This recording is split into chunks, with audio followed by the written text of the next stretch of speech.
E, assim, eu tenho convidado comecei com alguns colegas, né, eu chamei minha irmã para a gente fazer um Sei. piloto, uns Ah, legal. amigos, e aí fui testando para ver como se ia funcionar, né, como que eu ia também me sentir. E tem sido super legal, depois eu fui passando para os colegas da pós-graduação, que também trabalham com livros, também trabalham com educação. E aí está sendo uma experiência muito bacana poder ouvir, né, o que que vocês têm de bagagem literária, que era assim, nasceu da minha curiosidade, de tanto ver lives, participar de congresso, palestras, assistir. Eu falei: "Ah, eu vou vasculhar aí, pesquisar como é que foram as primeiras sementes dessas pessoas que trabalham, né, que fazem esse mundo encantado acontecer". A gente tem que é um objeto de estudo, né, você saber Exato. também É. o outro. Porque, na verdade, é interessante isso, principalmente a literatura, né, voltada aos pequeninos, né, tudo reflete sempre o momento que você está vivendo, né? Ele é sempre muito contemporâneo, no sentido que vive um momento de tudo, né? Então, a literatura infantil, principalmente nos 40 anos para cá, uma dinamicidade, assim, uma coisa muito, né? Houve uma mudança muito grande. Né? A década de 70 era uma coisa, a criança da década de 70 era uma coisa, a década de 80, o século 20, 21 agora, quer dizer, são outras referências, são, enfim, então o livro, mesmo sendo um objeto, que eu falo que é objeto vivo, né? Ele tem um movimento muito forte, no sentido do livro ilustrado, principalmente, né? O texto e imagem, a interdependência e não, né? Correm muitas vezes o texto e a imagem, mas elas não é aquela coisa como era antes, né? Muito tempo atrás, que a imagem apenas era uma coisa que representava o texto, né? Hoje não, ela tem uma dinâmica bem diferente, né? O livro ilustrado. Muito interessante. E aí envolve uma série de coisas também. E a criança também tem um outro tempo, né? A velocidade. Então, é muito interessante isso. É muito interessante. Eu acho fascinante. Por isso que me fascina a literatura infantil. Porque outra coisa que é legal, a Bessa, é que faz você sempre se reinventar. Né? Na busca Exatamente. adoro isso. Nossa, acho fascinante. A minha formação é arquitetura, né? Só que o meu sonho sempre foi trabalhar com praticidade, com imagem, animação, com livros, né? Então, aquele sonho, eu sempre tive isso. Você estava falando da infância, a gente pode até falar já sobre isso, né? Da infância. Porque eu tive uma Eu falei eu infância. conversando com as pessoas, né, com muitos colegas, de várias idades também, aí eles trouxeram essa questão, né, de como a ilustração era e o que ela é hoje, né. E a gente vê, assim, uma trajetória muito bonita, né, de um crescimento, uma importância, um lugar que hoje ela tem, né, Sim, ela ocupa. porque você imagina, uma criança da década de 70, você imagina o meu caso, assim, era a criança que a televisão, né? Era o centro da casa. Aí você ficava ali, né? Você fazia a sua liçãozinha, chegava da escola, você queria ver aquela sessão da tarde, qualquer coisa, você fazia lição. Mas tudo acontecia na televisão. Coisas boas e coisas ruins também, né? Jornal Nacional, aquelas coisas, eu via tudo. E só tinha essa informação. Não tinha, né? Depois da década de 80, começa a vir outras informações, né?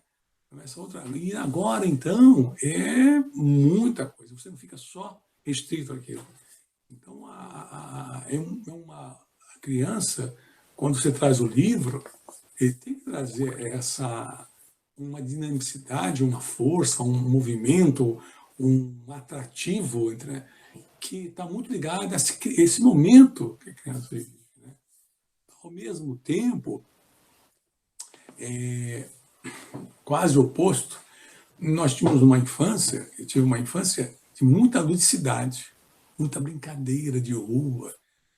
Meus pais eram, minha família toda eram imigrantes, né?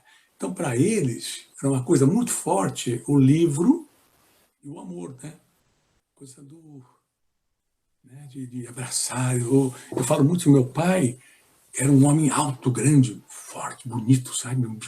Ele era um homem, era um barato. Meu pai tinha uma ânima, era uma mulher, no sentido da ânima. Então ele beijava, abraçava, ele não tinha essa... Era um barato, era muito legal. Beijava, abraçava, era uma coisa incrível. E ele falava assim, cria, não se beija, se lambe. Então, quando os homens se encontravam, todos os filhos, porque a gente foi estudando e todo mundo foi embora da cidade. Assim, Santos não foi para estudar. E quando se encontrava, era uma lambição. Sabe? Eram 5 homens se beijando ali, passando. Era muito legal, porque era um amor. É muito amor. Era uma. É demais, tinha muita coisa legal. Uma coisa que eu conto, uma vez isso foi em Porto Alegre, que eu fui falar sobre um pessoal. Fui falar sobre. Assim, o meu tema era cada um no seu canto com o seu encanto. Né? Era uma turma de contadores de histórias. Aí eu montei uma caixa de sapato, pus um papel manteiga na frente, né? Peguei uma tesoura, coloquei 2 personagens atrás, e pus uma velinha atrás e fiz o teatrinho dele. É isso que meu pai fazia na minha infância. Porque minha mãe me contou, minha já falecida, não tem muito tempo atrás, ela me contou uma coisa muito legal. Ela falou assim, olha, você tinha mais ou menos 4, 5 anos de idade. 5, 6 anos de idade, 5 anos. E você não parava de chorar. Eu chegava em casa, não entendia que essa criança está chorando. Ficavam, e eu chorava à noite, fiquei medo. Aí ele pensou, essa coisa, vamos fazer um teatrinho à noite. Aí ele pegou caixa de sapato, antigamente era sapato em caixa, assim, né? Caixa de sapato. A minha mãe pegou papel, que ela tinha papel manteiga, ela costurava, fazia, né? E aí pegaram velinha, e pegaram tesoura, fizeram. Eu adorava, todo dia que eu queria. Acabou, foi embora. Ninguém entendeu por quê e foi embora também. Olha que interessante. Isso tudo que você está falando assim, maravilhoso ter os pais que participam, né, que sabem ou que têm isso, internalizado neles, né, enquanto narrativas mesmo, né, fabulação, né, junto com vocês. Eu acho o Muito máximo quem conta essas memórias afetivas com os pais, afetivas. ou com um avô, né, uma avó, um tio, uma tia, a gente vê a diferença, né, da influência de que isso tem na vida dessas pessoas que Muito, puderam, muito, né, muito. ter esse E tinha uma privilégio, fantasia. dessa fantasia, né, Fantasia. de Porque, mexer com nossa criatividade, imaginação. muito, uma vez eu li uma coisa muito interessante que falava que um adulto criativo está direto proporcional quando ele foi criança estimulada a fantasia. Porque assim, como eu te falei, meu pai era uma pessoa, é um urso, abraçava, beijava, não estava nem aí. Ele era fantástico. Então a gente cresceu, eu cresci num ambiente de, sabe, bora, tô nem aí. Eu quero ser eu, quero abraçar, quero beijar, quero falar eu te amo agora. Não quero deixar lá depois. A gente fazia isso. Então, isso foi muito legal, porque eu falo muito isso. A criança, eu tenho uma coleção chamada Criantiva, Criança Criativa. O que eu faço ali? É fantasia, pura fantasia. Então eu faço com o adulto que está mediando, traz a sua criança, e a criança continua sendo criança. Porque o mais importante da criança é a fantasia. O universo das impossibilidades. Eu falo, todas as possibilidades são possíveis no impossível. Quando você se permite. E a criança, você vê uma criança que está recolhida porque elas cortam. Aí vai crescendo, vai virando uma adulta assim, ó. Aí vai fazer para o teatro, para poder outra vez soltar. Entende? Então, a literatura tem esse papel importante. Eu falo muito isso também. O adulto, muitos daqueles que não ouviram muito com o livro ou com fantasia, pega um livro infantil, leia. É um grande portal para você iniciar um reencontro com a sua criança. Eu acho que é uma verdadeira terapia, né? Você se reencontrar enquanto criança, você fazer esse exercício, né? Exato. É um exercício lúdico, gostoso, de encontro. E muitas pessoas que vieram falar, né, um pouquinho das suas histórias, memórias, também relataram isso. "Puxa, eu já tinha muito tempo que eu não falava sobre a minha infância, que eu nem pensava nela". E quando eles vieram para a conversa, você vê como é que foi, uma mistura de sensações, né, de emoção. A gente falar de Emoção. leitura para as infâncias, falar da sua própria infância, né, e às vezes a gente se encontrar também na infância do outro. Quero que vai fazer uma viagem, assim, Sim. maravilhosa, né, por esses Isso. imaginários, por esses mundos fantásticos. Muito. E nessa época, estou falando da década de 70, era, se vendia livro na porta, enciclopédias. Era um barato. O meu pai, eu lembro até do senhor ainda que vendia, era um barato. Ele terminava, era um canezinho, todo mês ele ia lá, pagava. Quando terminava, ele falou: olha, tem outro aqui maravilhoso. Esse aqui tem um brinde ainda, tem um projetor de slide. Aí via Delta Larousse, nós tivemos, toda a coleção adulto e infantil do Monteiro Lobato, aquela, sabe, capa verde, trabalhada, humor, assim, linda. Nossa, que mais? Carlos Aulete. Ai, meu Deus, tanto sentido. Então você terminava aquilo, a alegria dele, quando terminava, já comprava outro, sabe? Porque para ele a maior alegria era trazer o mundo para dentro de casa através dos livros, a educação, né? Então, nós também temos livros se não tiver amor. Eu falo muito sobre isso, sobre afetos, né, da gente Afeto. tecer afetos a partir da leitura em conjunto, ler para o seu filho, ler para uma Isso, criança, ler para si isso, mesma, né. Quando você lê para a criança, isso. está lendo para você, ué, cara, você vai viajando junto com a criança, às vezes até mais do que a criança. É. Aí eles me perguntam também, eu queria tanto, às vezes, desenhar, mas eu não. Eu falo, não, tira isso. Ao contrário, é que você mesmo está sendo censor, autocensor. Eu falo muito a mim, por exemplo, não adianta que você queira desenhar como um Rafael, que era perfeito, né? Não, faça como o Miró, que encontrou na infância os detalhes, né? Solto, né? Quer dizer, todo mundo, às vezes entre aspas, chamadas imperfeições, que levam a uma coisa super criativa. Agora, você não pode autocensurar, tem que começar a iniciar um caminho. Eu tenho uma coisa que eu falo muito que eu trabalho, que é a proporção emocional, não racional. Então, eu não me preocupo. Vou dar um exemplo. Acabei de pegar um livro agora que eu fiz com o Eliandro Rocha. É lindo o livro. Ele é maravilhoso, é um super autor. Quantas rodas tem uma bicicleta? Ai, gente, lindo. Acabei de ensinar ele agora. Está começando agora Casa do Lobo. É maravilhoso. Aí eu comecei a trabalhar. Então tem um menino chamado Francisco, menino, né, que ganha do papai. Não sei se dá para ver. Dá sim. Ele adora bicicleta, tá vendo? Olha o cabelo dele, é feito de corrente de bicicleta. Demais. Eu não me preocupo com a questão que eu estava falando da proporção emocional. Da proporção racional. Tem um momento aqui, ó, ele está vendo? Eu interpretei o seguinte: ele ganha aquele guidão, só o guidão do pai, que o pai pegou lá numa sucata, e ele pega esse guidão e sai correndo pelo mundo afora. Ele está numa bicicleta para ele. E aí, as pernas dele, para mim, vira as rodas. E ele vai. Estou fazendo agora um livro também, que é muito legal, de uma autora também, da Cleo Bussato. Ela é muito legal e é sobre folclore. O livro vai ser editado na Alemanha, Encantados do Brasil. Então, eu estou adorando, porque eu nem Caboclo d'Água, fantástico, a bruxa, né? O boitatá. Adorei. Olha só, em primeira mão, depois eu vou poder Primeiro, falar para todo mundo. terminando esse livro, Olha, xará, estava aqui, ó.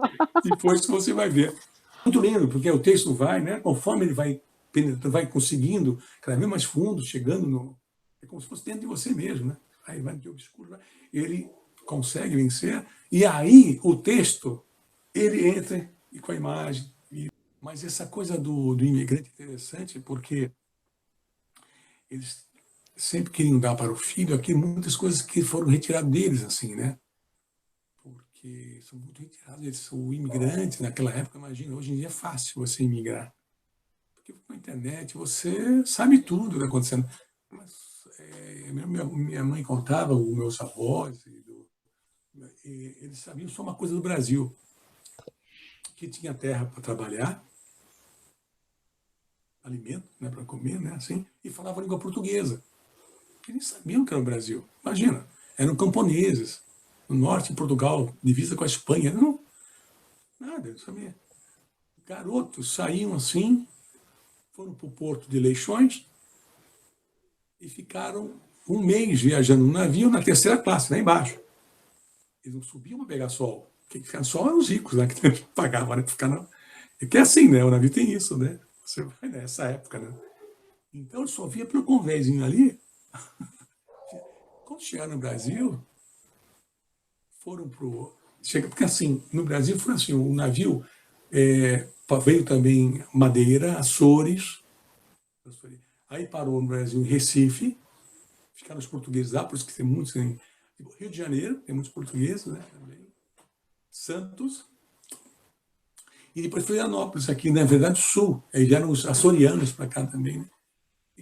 Então é interessante, porque imagina, eles carregavam neles só sonhos, e isso é lindo, e aí eles tiveram os filhos, quer dizer, aí através do livro, da leitura, né, do amor, do afeto. E você foi muito, assim, sortudo de ter esse berço afetivo com eles, né. Muitas histórias que a gente ouve, da infância, às vezes são pais sisudos, né, com pai, então, o homem, então, a figura masculina de ter esse afeto todo que você falou que seu pai tinha, que era beijar, né, Sabia? abraçar, pegar, lamber, né. Nossa, é raro, né. Eu acho que para a figura masculina, então, se desconstruir com relação a esse naquela Isso, época, né, imagina. dele, Então, hoje a gente já fala com dificuldade dessa masculinidade, né, de alguns homens ainda terem muito tabus de ser, sentimentais, afetivos. E como é bom saber que você teve, né, essa minha oportunidade. ânima, muito, sabe? É um tesouro, um tesouro. Nossa, é demais isso.